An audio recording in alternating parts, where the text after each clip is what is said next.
Hi, I'm Mark Thomas Shaw, co-founder of Contemplative Light and co-creator of the course Living Sacraments, the Christian Mystics and the Inner Journey to God.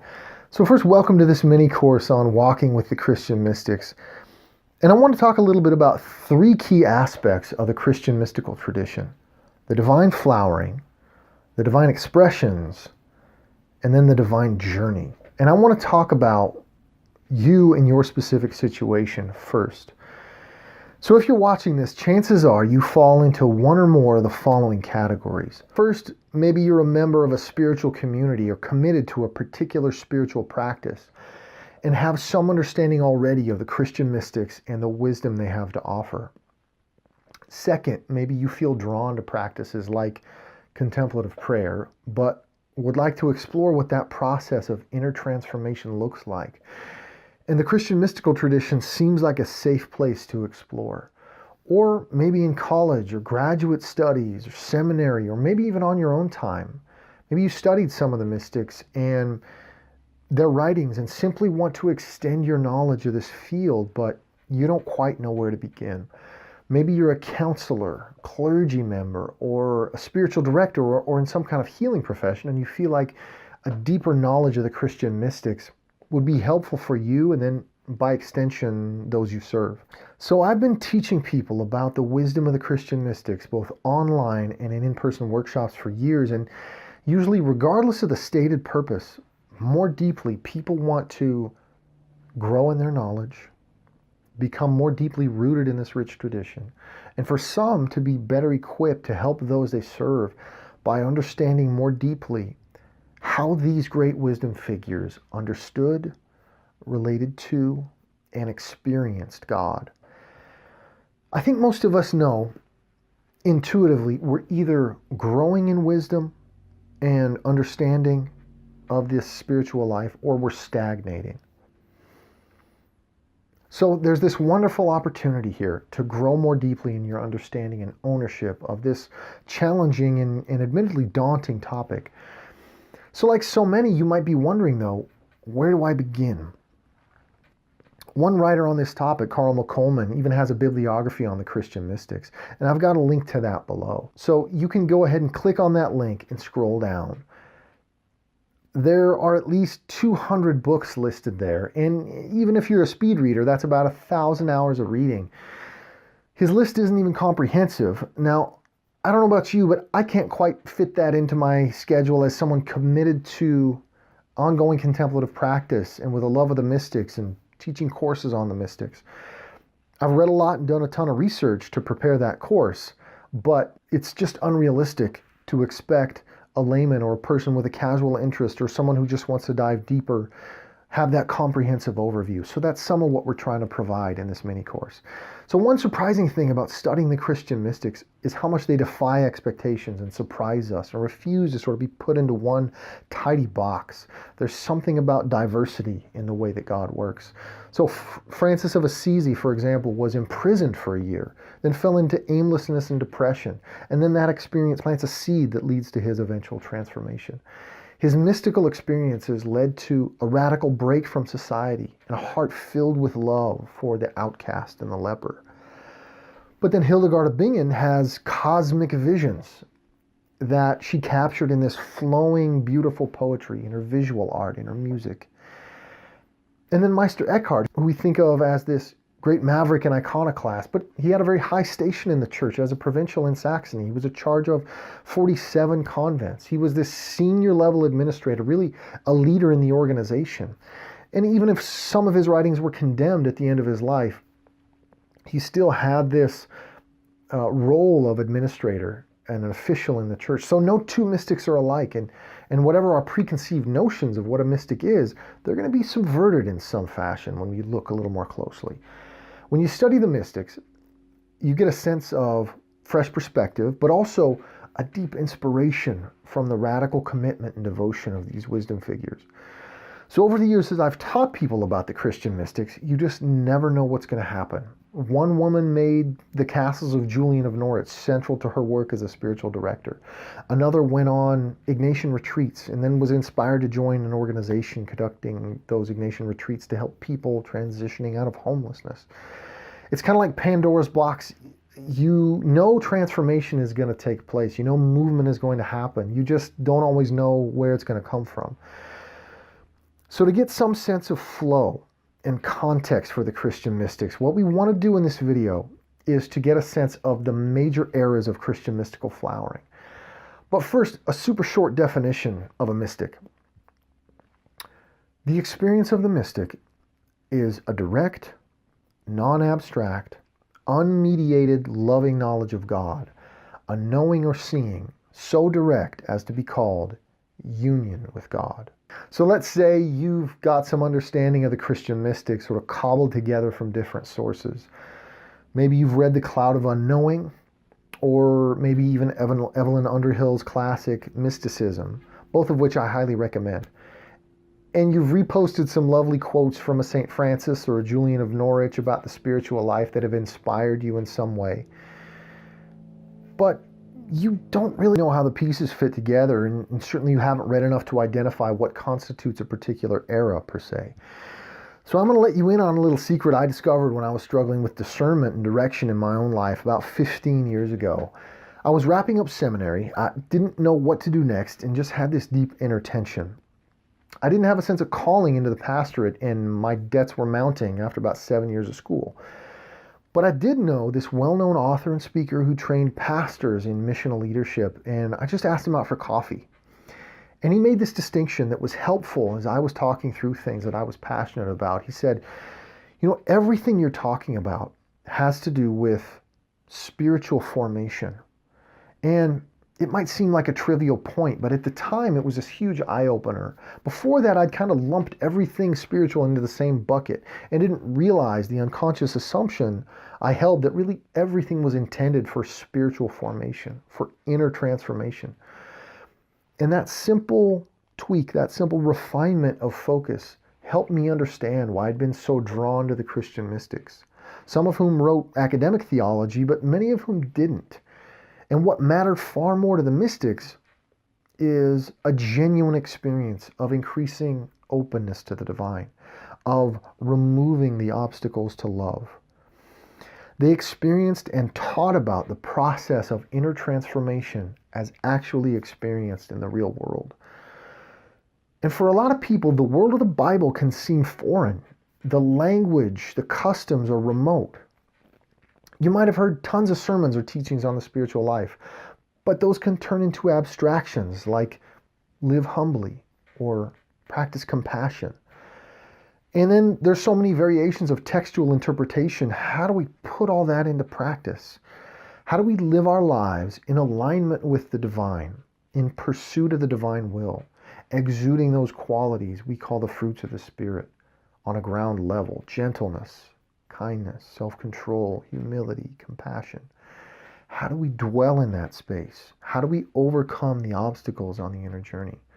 Well, hundreds of thousands of people have found inspiration and comfort and wisdom in the model of the Christian mystics, many of whom experienced extreme hardship. Julian of Norwich, for example, who wrote "All manner of things shall be well," lived through the plague years in England. So it's always helpful to have some context, something we might write off as naive optimism, or something we might find on a Hallmark card was actually tempered by this harsh lived reality. So here's this great opportunity for growth and inspiration along the spiritual path, this deeper understanding of the lives and teachings of the Christian mystics. And then I do want to include a quick word of warning. Some mystics experienced the stigmata. Others had visions of Jesus on their deathbeds. Others experienced a deep sense of union with the divine and captured that in powerful language. But this might come as a shock, but we can't guarantee some kind of radical results for our students. We do have other courses and workshops and even retreats where we offer some instruction on contemplative practices for inner transformation, but this isn't guaranteed to fast track your path to God. Though, of course, the hope is it'll plant some seeds and cultivate that inner space more deeply. This is more to get oriented, to get the lay of the land and maybe situate yourself in relationship to these great teachers who did undertake that inner journey to God. So this is one entry point a kind of map of this inner terrain. And in fact, the Christian mystics have something to do with my own story and came to me at a time that I was just deeply disoriented.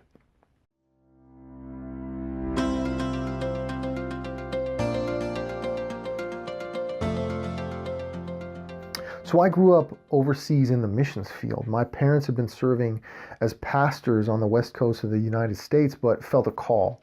And then they spent a couple more years raising funds and support. And then in 1988, we moved to Frankfurt, Germany.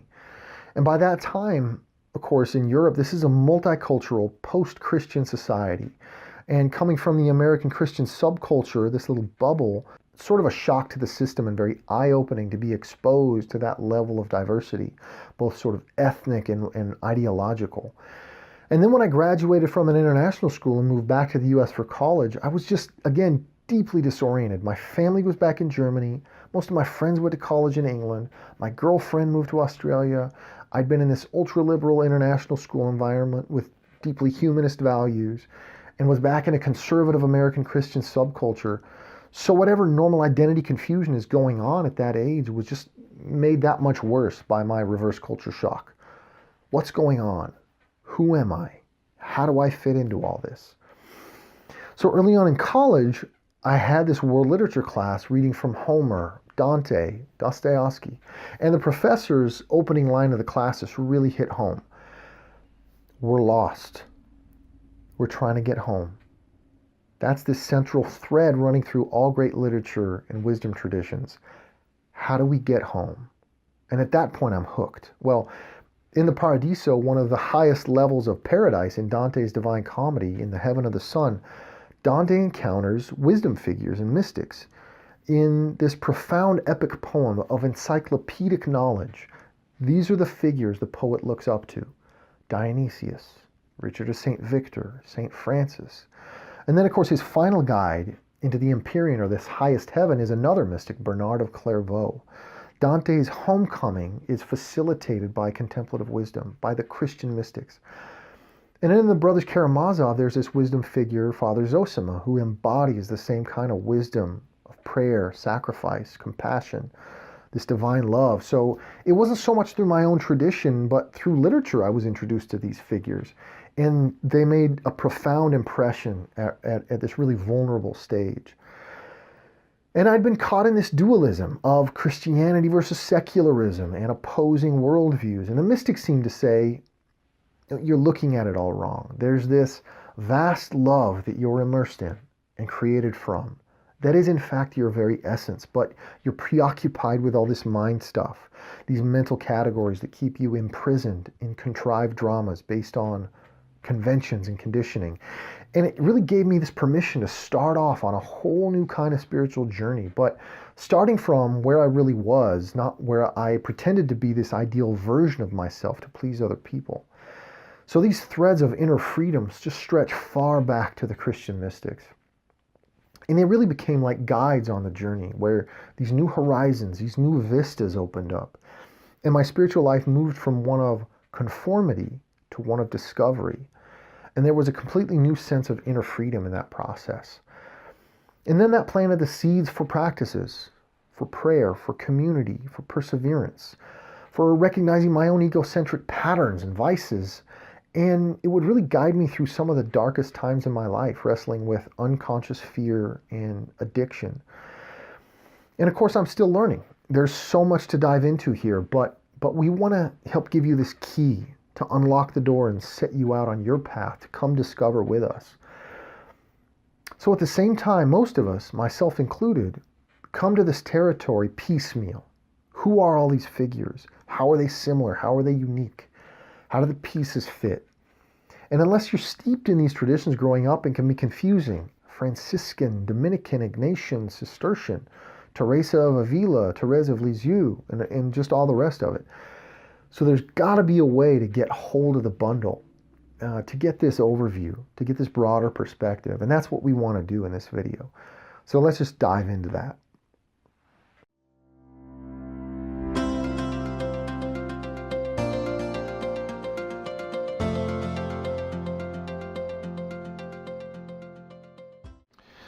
So what's the lay of the land? How can we get an overview of this massive topic? So it was Evelyn Underhill who noticed that the great eras of Christian mysticism tended to come immediately after, or in a way, complete outbursts of creativity in artistic or scientific or intellectual discovery. When the culture awakens in new ways, it culminates in the spiritual sphere, in spiritual awakening. To quote her work, when science, politics, literature, and the arts, the domination of nature and the ordering of life, have risen to their height and produced the greatest works, the mystic comes to the front, snatches the torch, and carries it on. It's almost as if he were humanity's finest flower, the product at which each great creative period of the race had aimed. So using the metaphor of culture as an ocean, Evelyn Underhill thought each rising wave of human historical achievement found the mystics at the crest of the wave. One way to think of the mystics is as people who had a certain kind of spiritual genius, is how she puts it. So in a way, the history of the mystics is cumulative. There's an inheritance that every generation of the mystics receives from the tradition and then applies to their own experience and then extends the wisdom of the tradition. The waves of the Christian mystical tradition follow closely on the heels of periods of great human discovery and advancement stretching from the Bible to modern times. And there are three key areas we speak of: the classical, the medieval, and the early modern.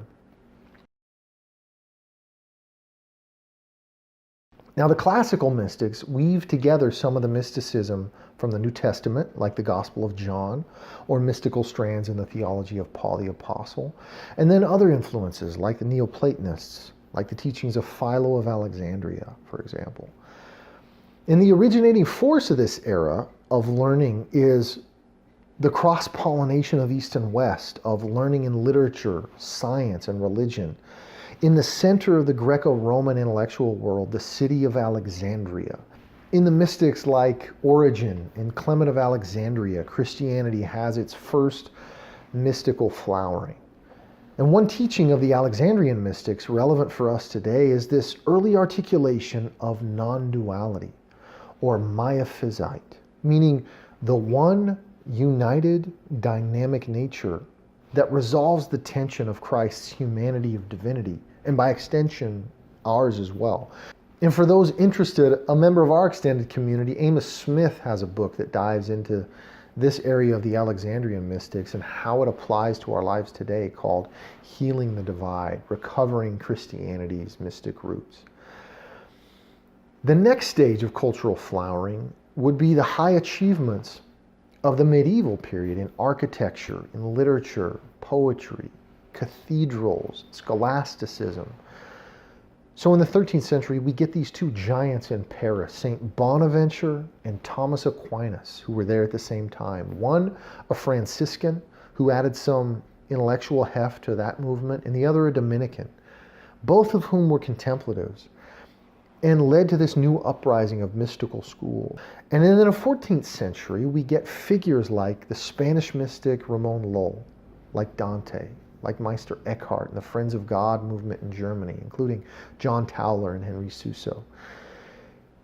And this more widespread mystical and contemplative teaching and practice, Underhill calls this the golden age of Christian mysticism, since the medieval period was the most fertile for the Christian mystical tradition. And then finally comes this flowering of culture in art, science, and exploration that we call the Renaissance. We have Enlightenment humanism, Michelangelo, Galileo, and then of course Gutenberg and literacy, and then all the rest of it. And then on the tail end of this, we get these mystical figures like Ignatius, like Teresa of Avila, like John of the Cross. And then comes this proliferation in the 17th century, one strand of which is inside the church, mostly Catholic, like Francis de Sales, Brother Lawrence, Madame Guyon, Jean-Pierre de Caussade. And the other is sort of on the margins, with figures more interested in the synthesis of symbolism, apocalyptic and alchemical imagery, figures like Jacob Boehme, Thomas and Henry Vaughan, And in some cases, it kind of degenerates into what a lot of people think of automatically when they hear the term mysticism. Sort of mediums and occult symbols like the Philadelphians and later the Hermetic orders.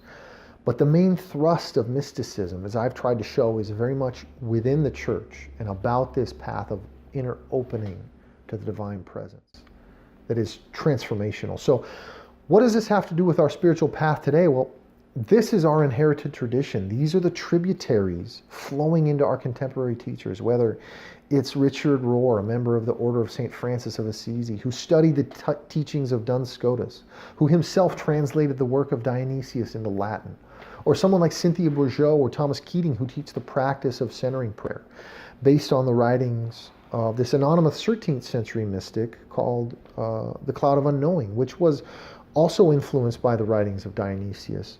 And these teachers are still very much with us today. You might even argue the Dionysian strand of Christian mysticism is the most influential in contemplative circles here at the start of the 21st century. It's experiential. It's beyond language and concept and category. It's this apophatic strand of relinquishment and letting go. In part, due, I think, to our oversaturated brains and stimulus overload. You might even argue we're in the middle of a particular cultural era, this internet age, another leap forward in human culture of interconnectedness and multi-locality. So how we conceive of and relate to time and space is changing. It's this information age, and we're really still in the midst of that. So will there be another era of mystical flowering? Is worth considering. So at Contemplative Light, whether in our podcast, our blog, or extended community, we have a chance to connect with and interview all kinds of contemporary wisdom figures or contemplatives. And there seems to be this common thread connecting almost all these figures back to one or another of the Christian mystics.